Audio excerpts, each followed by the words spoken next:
ದಕ್ಷಿಣ ಕರ್ನಾಟಕದಲ್ಲಿ ನೂರಾರು ದೇವಸ್ಥಾನಗಳು ದೈವಸ್ಥಾನಗಳು ಇವೆ. ಇದರಲ್ಲಿ ದಕ್ಷಿಣ ಕನ್ನಡ, ಉಡುಪಿ ಮತ್ತು ಕಾಸರಗೋಡು ಭಾಗದ ಹಲವಾರು ಧಾರ್ಮಿಕ ಕ್ಷೇತ್ರಗಳು ತನ್ನದೇ ಆದ ಕಾಣಿಕ ವೈಶಿಷ್ಟ್ಯಗಳನ್ನು ಒಳಗೊಂಡಿದೆ. ಇಂತಹ ಪುಣ್ಯಕ್ಷೇತ್ರಗಳ ಪರಿಚಯ, ವೈಶಿಷ್ಟ್ಯತೆ, ಆ ಕ್ಷೇತ್ರಗಳಲ್ಲಿ ನಡೆಯುವ ಕಾಲಾವಧಿ ಉತ್ಸವಗಳ ಮಾಹಿತಿಗಳ ಒಳಗೊಂಡ ಕಾರ್ಯಕ್ರಮವೇ ದೈವ ದೇವರ ಆರಾಧನೆ. ಹಾಗಾದರೆ ಈ ಸಂಚಿಕೆಯಲ್ಲಿ ಯಾವ ಧಾರ್ಮಿಕ ಕ್ಷೇತ್ರ ಇದೆ, ಆ ಕ್ಷೇತ್ರದ ವಿಶೇಷತೆ ಏನು ನೋಡೋಣ ಬನ್ನಿ.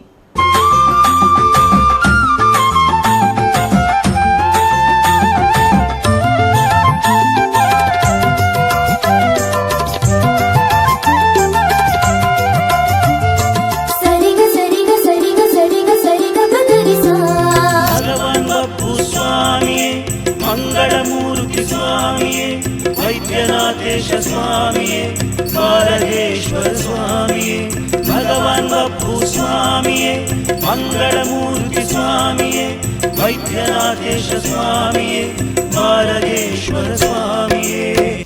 ಸಾವಿರಾರು ವರ್ಷಗಳಿಂದ ಆರಾಧಿಸಿಕೊಂಡು ಬಂದಿರುವ ಸಾವಿರಾರು ಭಕ್ತಾದಿಗಳ ಆರಾಧ್ಯ ದೈವ ಸೂಟರ್ಪೇಟೆಯ ಶ್ರೀ ಕೋರ್ಡಪ್ಪು ದೈವಸ್ಥಾನ. ವೀಕ್ಷಕರೇ, ಈ ಕ್ಷೇತ್ರವು ತಾಂಜಾವೂರು ಶೈಲಿಯಲ್ಲಿ ನಿರ್ಮಿಸಲಾಗಿದ್ದು, ಈ ಕ್ಷೇತ್ರದ ಕಾಣಿಕ ಇತಿಹಾಸದ ಬಗ್ಗೆ ಈ ಸಂಚಿಕೆಯಲ್ಲಿ ನೋಡೋಣ.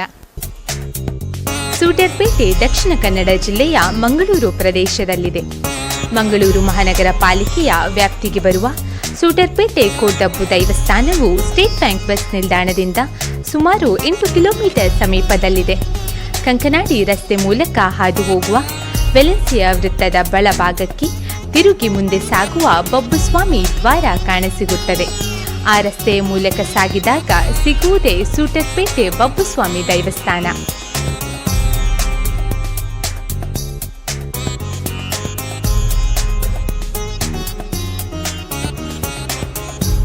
ಈಗ ನಮ್ಮ ಜೊತೆ ಹಲವಾರು ವರ್ಷಗಳಿಂದ ಈ ಕ್ಷೇತ್ರಕ್ಕೆ ಸೇವೆ ಸಲ್ಲಿಸಿರುವಂಥ ಗುರಿಕಾರ ನಮ್ಮ ಜೊತೆ ಇದ್ದಾರೆ. ಈ ಕ್ಷೇತ್ರದ ಬಗ್ಗೆ ಏನು ಹೇಳ್ತಾರೆ ಅವರಿಂದ ಕೇಳ್ಕೊಳ್ಳೋಣ. ನಮಸ್ತೆ ಸರ್. ಬಬ್ಬುಸ್ವಾಮಿ ಅಂತ ಹೇಳಿದರೆ ಜಗತ್ ರಕ್ಷಕ, ಜಗತ್ ಪುರುಷ ಅಂತ.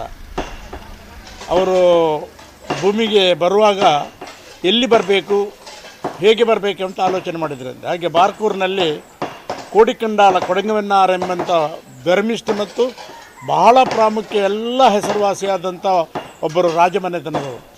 ಅವರ ಮನೆಯಲ್ಲಿ ಕೆಲಸಕ್ಕಿರುವಂಥ ನಮ್ಮ ಮುಂಡಾಲ ಸಮಾಜದ ಒಂದು ಹೆಣ್ಣು ಮಗು ಅಂದರೆ ಮಾಲತಿದ್ದೀವಿ.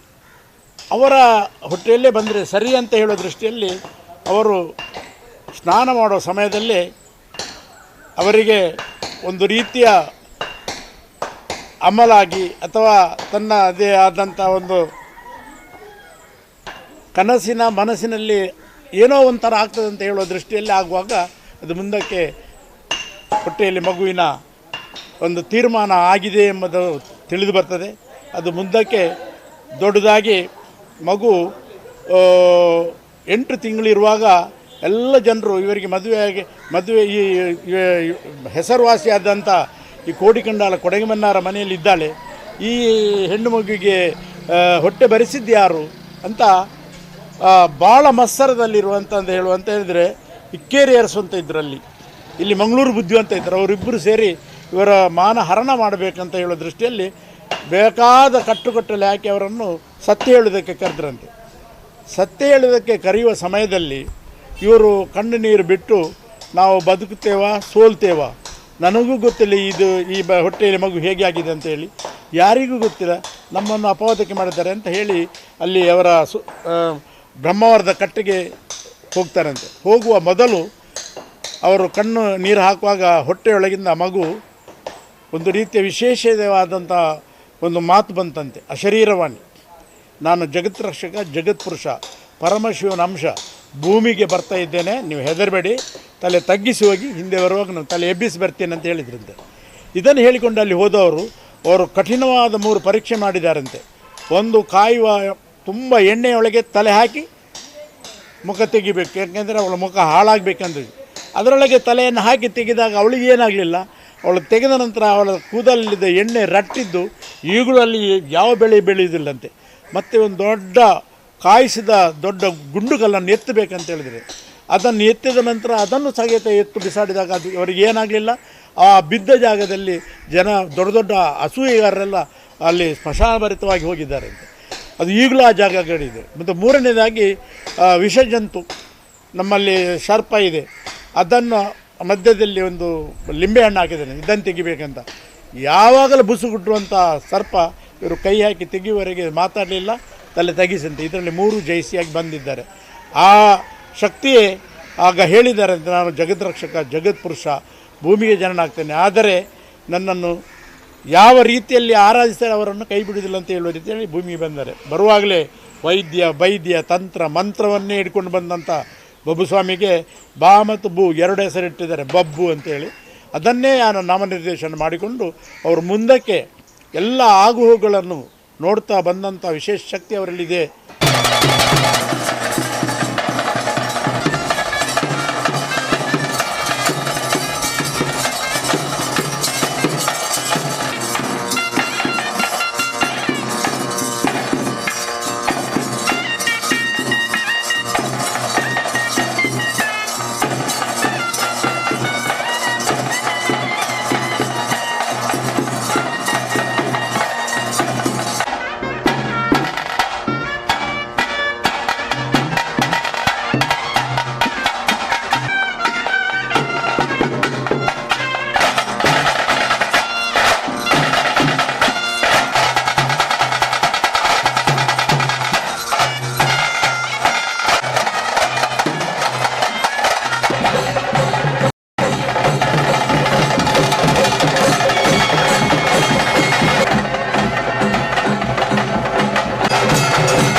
ಆಮೇಲೆ 2ನೇ ದಿವಸ ಹಲವಾರು ದೈವಗಳಿಗೆ ಇಲ್ಲಿ ವರ್ಷಾವಧಿ ನೇಮೋತ್ಸವ ಅಂತ ಹೇಳಿದರೆ ಒಂದು 5 ದಿನದ ನೇಮೋತ್ಸವವನ್ನು ಬಹಳ ವಿಜೃಂಭಣೆಯಿಂದ ಮಾಡ್ತಾಯಿದ್ದಾರೆ.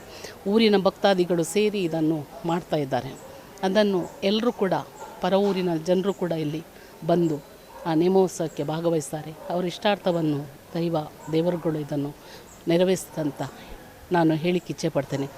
ಎಲ್ಲರೂ ಸಹ ಜಾತಿ ಮತ ಭೇದವಿಲ್ಲದೆ ಊರಿನ ಪರ ಊರು ಅಂತ ಹೇಳಿದರೆ ಹೊರಗಿನ ದೇಶದಲ್ಲಿ ಕೆಲಸ ಮಾಡುವವರು ಕೂಡ ಇಲ್ಲಿ ಏನು ನೆನೆಸಿ ಹೋಗಿದ್ದಾರೆ ಅದನ್ನು ಹರಕೆ ರೂಪದಲ್ಲಿ ತೀರಿಸಿದಂಥ ಎಷ್ಟೋ ಮಂದಿ ಭಕ್ತಾದಿಗಳಿದ್ದಾರೆ.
ಯಾವುದೇ ಪೂಜೆ ಇರಲಿ ಅಥವಾ ನೇಮೋತ್ಸವ ಇರಲಿ ಪ್ರತಿಯೊಂದು ಸಂದರ್ಭದಲ್ಲಿ ಕೂಡ ಸಕ್ರಿಯವಾಗಿ ಪಾಲ್ಗೊಳ್ತಾ ಇದ್ದಾರೆ.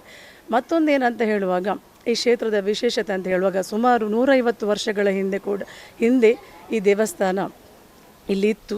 ಇಲ್ಲಿನ ಎಲ್ಲ ಜನರಲ್ಲಿ ಕೂಡ ಒಂದು ನಂಬಿಕೆ, ಆ ಒಂದು ಭಗವಾನ್ ಬಬ್ಬು ಸ್ವಾಮಿ ಮತ್ತು ಅಜ್ಜ ನಮ್ಮ ಪ್ರತಿಯೊಂದು ಹರಕೆಯನ್ನು ಕೂಡ ಅವರು ನಮಗೆ ಏನಾದರೂ ಕಷ್ಟ ಬಂದಾಗ ಆ ಏನಾದರೂ ಹರಕೆ ಕೊಟ್ಟರೆ ಅಥವಾ ನಮ್ಮ ಕಷ್ಟ ಕಾಲದಲ್ಲಿ ಬಂದು ಆ ಬಬ್ಬು ಸ್ವಾಮಿ ಹಾಗೂ ಅಜ್ಜನ ಹತ್ರ ಬೇಡಿದರೆ ನಮ್ಮನ್ನು ಅವರು ಕಷ್ಟದಿಂದ ಪಾರು ಮಾಡ್ತಾರೆ ಎನ್ನುವ ಒಂದು ನಂಬಿಕೆಯೊಂದಿಗೆ ಪ್ರತಿ ನೇಮೋತ್ಸವದಂದು ಜನರು ಜಾಸ್ತಿ ಆಗ್ತಾರೆ. ಈ ಪ್ರಧಾನ 2 ದೈವಗಳು, ಒಂದು ಭಗವಾನ್ ಬಬ್ಬು ಸ್ವಾಮಿ ಮತ್ತೊಂದು ಕೊರಗಜ್ಜ.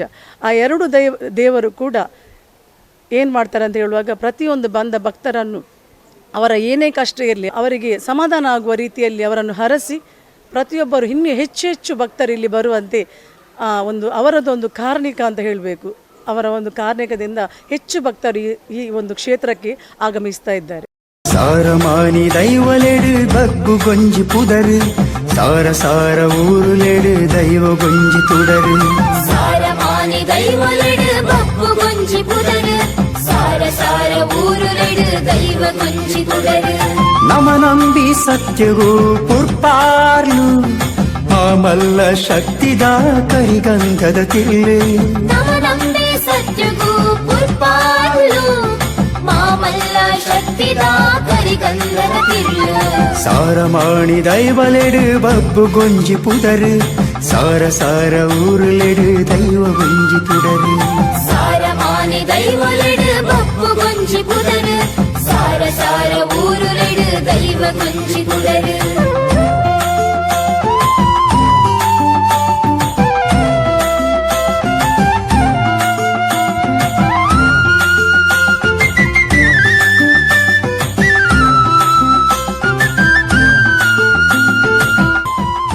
ಬಬ್ಬು ಸ್ವಾಮಿ ದೈವಕ್ಕೆ ಪ್ರತಿ ಶನಿವಾರದಂದು ಹೂವಿನ ಅಲಂಕಾರ ಪೂಜೆ ಮತ್ತು ಸಂಕ್ರಮಣದಂದು ವಿಶೇಷ ಪೂಜೆ ಮತ್ತು ಕ್ಷೇತ್ರದಲ್ಲಿ ಅನ್ನ ಸಂತರ್ಪಣೆ ನಡೆಯುತ್ತದೆ.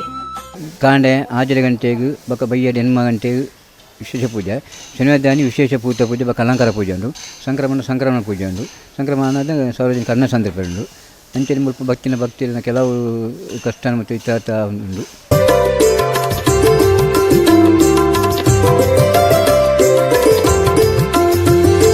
ಪಣಿಯರ ತೀರಂದು ಬಬ್ಬುನ ಶಕ್ತಿನಿ ಕೇಪಲ ನಂಬುಗ ಸ್ವಾಮಿನ ಭಕ್ತಿನಿ